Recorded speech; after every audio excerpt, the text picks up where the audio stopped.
ஓம் மகாகணபதே நமஹ. ஓம் நாராயணாய நமஹ. இன்று ஸ்லோகம் எண் 63 விஷ்ணு சஹஸ்ரநாமம். சுபாங்கஹ சாந்திதஹ ஸ்ருஷ்டா குமுதஹ குவலேஷயஹ கோஹிதோ கோபதிர்கோப்தா விருஷபாக்ஷோ விருஷப்ரியஹ.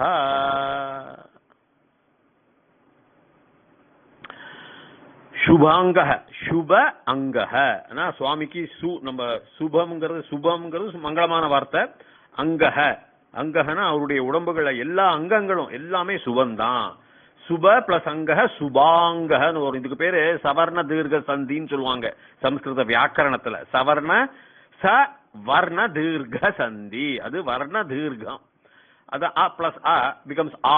இப்ப பரம பிளஸ் அர்த்தக பரமார்த்தக. இந்த வர்ணத்துல இந்த ஸ்வரத்துல இழுத்துக்கும். அ பிளஸ் அ முடிகிற வார்த்தையும் ஆரம்பிக்கிற வார்த்தையும் அ இருந்தா கூட அது பரமார்த்தக சுபாங்கன்னு வரும். அவருடைய அங்கங்கள் எல்லாமே சுகம்தான். சாந்திதக சாந்தியை கொடுக்கப்பட்டவர், நிம்மதியை கொடுக்கப்பட்டவர், அமைதியை கொடுக்கப்பட்டவர், சௌக்கியத்தையும் அதனால் கொடுக்கப்பட்டவர் வந்துடும். சிருஷ்டா அவர் தான் சிருஷ்டா. இது கிட்டத்தட்ட திருச்சி பிரத்யே தான். அவர் தான் சிருஷ்டா. எதுடைய சிருஷ்டா? இதெல்லாம் சிருஷ்டி பண்ணியிருக்கார். அமைதியும் சிருஷ்டி பண்ணியிருக்கார், அங்கங்களையும். சுவாமியோட அங்கங்கள் மட்டும் நம்ம எடுத்துக்க வேண்டாம், எல்லா அங்கங்களும். அதனாலதான் நம்ம எல்லாம் உலகத்துல இதா இருக்கும். கர்மத்தினால கொஞ்சம் பேர் கஷ்டப்படுறாளே தவிர நிறைய ஜனங்கள் எல்லாமே சௌக்கியமா தான் இருக்கா. சுப அங்கஹ சாந்திதஹ சிருஷ்டா குமுதஹ. குமுதஹ அது ஒரு பெரிய வார்த்தை. ஏன்னா குமுதங்கிறத ஆண் நடுநிலை பால்யம் வரும், ஆண் பால்யம் வரும். குமுதஹங்கிறத கற்பூரத்தையும் குமுதா சொல்லுவா.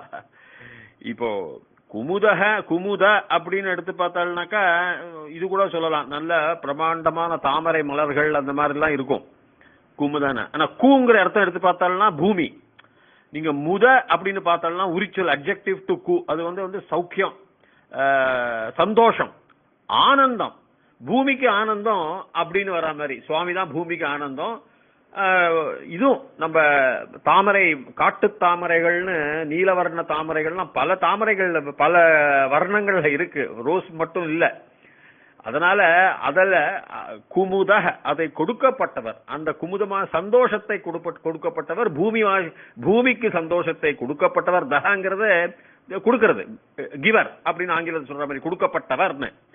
அப்போ கு மு தஹ அப்படின்னு கூட சொல்லலாம். முதங்கிறது உங்களுக்கு இப்படிதான் சந்தோஷம் தான். அது கொடுக்கப்பட்டவர் தான் சுவாமி அப்படின்னு. பூமிக்கு சந்தோஷத்தை கொடுக்கப்பட்டவர், இல்லைன்னா பூமிக்கு அதனால இந்த இது காட்டு தாமரைகளை கொடுத்ததால பூமி சந்தோஷம் அடைகிறாள் அப்படின்னு ஒரு அர்த்தத்தை எடுத்துக்கலாம். மொத்தத்துல சந்தோஷத்தை கொடுக்கப்பட்டவர் கு பூமிக்கு. அப்புறம் குவலேஷய. குவலேஷய குவலங்கிறது என்னது? குவல அப்படின்னு சொன்னாக்கா என்னது? காட்டு தாமரைகள் தான். நிறைய தாமரைகள் இருக்கும், விதவிதமான தாமரைகள். ஹிமாச்சல பிரதேசத்துல, வடநாட்டுல அந்த மாதிரி எல்லாம் இருக்கும். பீஷ்ம பிதாமருக்கு அதெல்லாமே தெரியும். அதுவும் அந்த பஞ்சாப், அந்த பஞ்ச நதிகள் சொல்லுவா, 5 rivers ஆஃப் பஞ்சாப், அந்த மாதிரிலாம் சொல்லுவா. அங்கெல்லாம் பயங்கரமான ரொம்ப காட்டு தாமரைகள்லாம் இமாலய பிரதேசங்கள் அந்த பக்கம், ஆப்கானிஸ்தான் நார்த் வெஸ்டர்ன் சைட் ரொம்ப நல்லா இருக்குமா. அதை வச்சு சொல்றாரு குவலே ஷயஹ. அப்ப அந்த மாதிரி தாமரைகள், மலர்ந்த தாமரைகள், நீலவர்ண தாமரைகள்ல குவலே சப்தமி விபக்தி. குவலத்துக்கு சப்தமி 7வது விபக்தி இன். அதில் குவலே இல் அப்படின்னு சொல்ற மாதிரி தமிழ்ல இல் இன் 7வது வேற்றுமைன்னு சொல்ற மாதிரி குவலே சய. சயனங்கிறது என்னன்னா படுத்து ஆனந்தமா சயனம் பண்ணிட்டு இருக்கார், அதான் அர்த்தம். கால கைய நீட்டி வச்சுக்கிட்டு சயனம் பண்ணிட்டு இருக்கார் சுவாமி. இதுல குவலே, அதுல அந்த அழகான குவலங்கள்லாம் அவர் இருக்கார் அப்படின்னு பீஷ்மர் காட்டுறார்.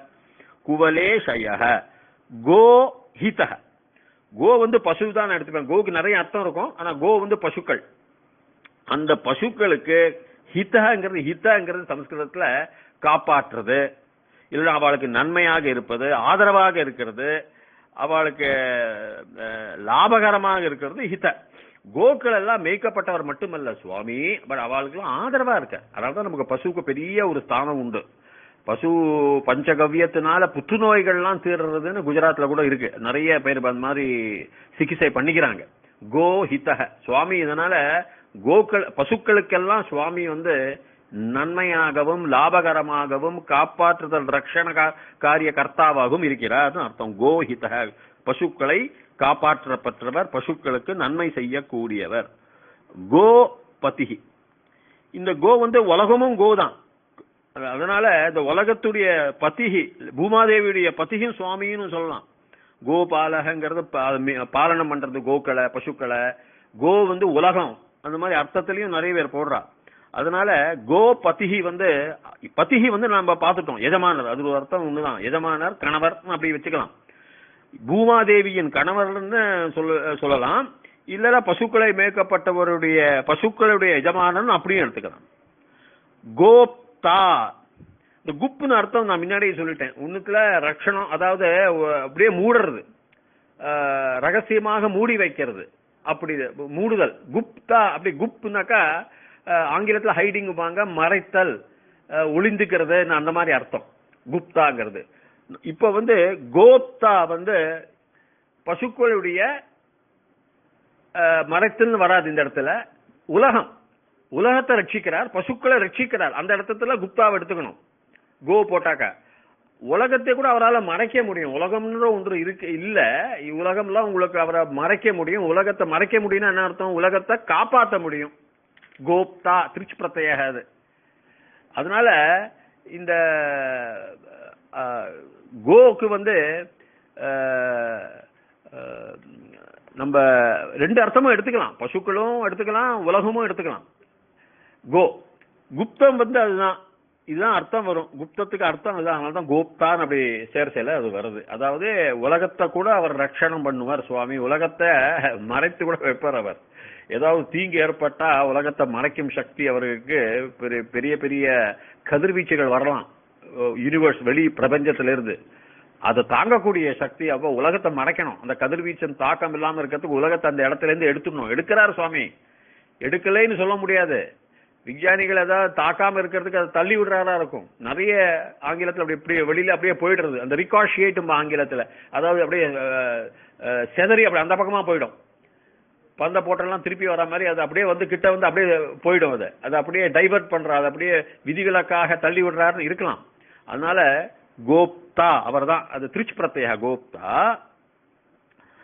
விருஷபாக்ஷ, விருஷப அக்ஷ, அதான் சவர்ண தீர்க்க சந்தி தான். அது நம்ம பார்த்த மாதிரி விருஷப அக்ஷ விருஷபாக்ஷ. விருஷப விருஷப அப்படின்னாக்கா நம்ம அதுலயும் கொஞ்சம் உங்களுக்கு நிறைய அர்த்தம் வரும். அவர் தான் சக்தி வாய்ந்தவர். அதாவது சக்தின்னு ஒரு அர்த்தம் இருக்கு, சிறந்த இதுன்னு இருக்கு. அக்ஷக கண்ணுன்னு போட்டுக்கலாம். இப்ப அக்ஷக கண்ணுனாக்கா அவருக்கு இப்ப சில பேர் சொல்லுவாங்க காளையுடைய கண்கள்னு. அது நான் எடுத்துக்கல. ரிஷப காளை ஆல்சோ, காளையும் கூட தான் அர்த்தம் வரும் வேற அர்த்தத்துல. இப்ப ஆங்கிலத்துல டேபிள்ங்கிறோம், அது மேத்ஸ் டேபிள் ஒன்று இருக்கு. நம்ம எழுதுற டேபிள் மேஜைன்னு இருக்கு. மேத்ஸ் கணக்கு டேபிள கொண்டு வாப்பா அப்படின்னாக்கா அந்த டேபிளுக்கு ரெண்டு அர்த்தத்துல வருது. அதேதான். அதனால விருஷப அக்ஷக காளையின் கண்கண் இல்ல. நான் இந்த அர்த்தம் விருஷபங்கிறது ரொம்ப சிறந்தது அர்த்தம் வரும். சிறந்த கண்கள் உடையவர். இல்லாட்டி போனா நம்ம ஆக்சிஸ் நம்ம கோள்னு எடுத்துட்டோம்னாக்கா அவர் ஒரு பெரிய சக்தி வாய்ந்த கோள். இந்த உலகம் பிரபஞ்சமே ஒரு கோள்ல தான் சுத்தணும். பிரபஞ்சங்கிறது கோடான கோடி மண்டலங்கள், நட்சத்திரங்கள், அதுக்குள் வீற்றிருக்கும் இந்த சூரியன்கள் எல்லாம் நம்ம பார்த்தோம். 10,000 40,000 கோடி சூரியன்கள் நம்ம மண்டலத்துல பாலை வழி மில்கி வே. அத மாதிரி 10,000 கோடி மண்டலங்களுக்கு மேல இருக்குங்கிறாங்க விஞ்ஞானிகள். இப்ப அதுக்கு நடுவில் ஒரு கோள் அது எல்லாமே சுத்தல் தான் அப்படின்னு தான் நம்ம எடுத்துக்கலாம். ரொம்ப பீஷ்மருடைய சாதாரண வர்ணனையா இருக்காது, பிரபஞ்ச வர்ணனையா இருக்கும். பிரபஞ்சத்தை வர்ணிக்கதான் இருக்கும். அதனால விருஷப அக்ஷ, அக்ஷ ஆக்சிஸ் தமிழ் இதுல கோள். விருஷப அப்படின்னு பார்த்தாலும் சிறந்தது, பவர்ஃபுல், சக்தி வாய்ந்த ஆக்சிஸ் அப்படின்னு எடுத்துக்கலாம். ரெண்டு இடத்தையும் எடுத்துக்கலாம். விருஷப அக்ஷக. விருஷ பிரியா, இந்த இடத்துல விருஷ நன்மை. விருஷ என்னதுன்னா நன்மை செய்யக்கூடியவர். அத்தனை நல்ல ஒழுக்கங்களே வச்சுக்கலாம் சுவாமிக்கு. ஒழுக்கங்களின் பிரியக அவர் தான். அதாவது நம்மளெல்லாம் நல்ல ஒழுக்கங்களால இருக்கணும், அப்பதான் அவருக்கு பிரியமா வரும். பூஜை பண்றது 2ஆம் பட்சம். நம்மளுக்குள்ளேயே நல்ல ஒழுக்கங்கள் உடையவர்களாக இருந்தால் சுவாமியுடைய திருஷ்டி கிடைக்கும், ஏத்துப்பார். அவர் உடம்புலதான் இருக்கும். ஆனா நம்ம இந்த உலகத்தில் உள்ள காமக்ரோத மோகலோபம்னு சொல்ற மாதிரி அந்த புகை நம்மளை சுத்தின்னு இருக்கு, அவ்வளவுதான். அதனால சரியான நன்மைகள் சில பேருக்கு தெரிய மாட்டேங்கிறது, சில தீவிரவாதிகளுக்கு தெரிய மாட்டேங்கிறது, சில கெட்ட ஒழுக்கங்களுடைய மனிதர்களுக்கு தெரிய மாட்டேங்கிறது. எல்லாருமே நல்ல ஒழுக்கங்கள் தான் நம்ம எல்லாருமே, ஆனாலும் சில பேருக்கு தெரிய மாட்டேங்க. அவளால சுவாமியை பார்க்க முடியாதுன்னு அர்த்தத்துல. சோ விருஷ பிரியக அவர். இப்ப நான் எண்களை குறிக்கிறேன். 586 சுபாங்க, 587 சாந்தித, 588 சிரஷ்டா, 589 குமுத, 590 குவலேஷய, 591 கோஹித, 592 கோபதி, 593 கோப்தா, 595 விருஷபாக்ஷ, 595 விருஷப்பிரிய. ஓம் தீர்காயுஷ்மான் பவ, தீர்க சுமங்கலி பவ, சர்வவியாதி நிவாரண பிராப்திரஸ்து, சர்வ ஐஸ்வர்யம் அபிவிருத்திர்பவது, சர்வ மங்களானி பவந்து. ததாஸ்து ததாஸ்து ததாஸ்து. ஓம்.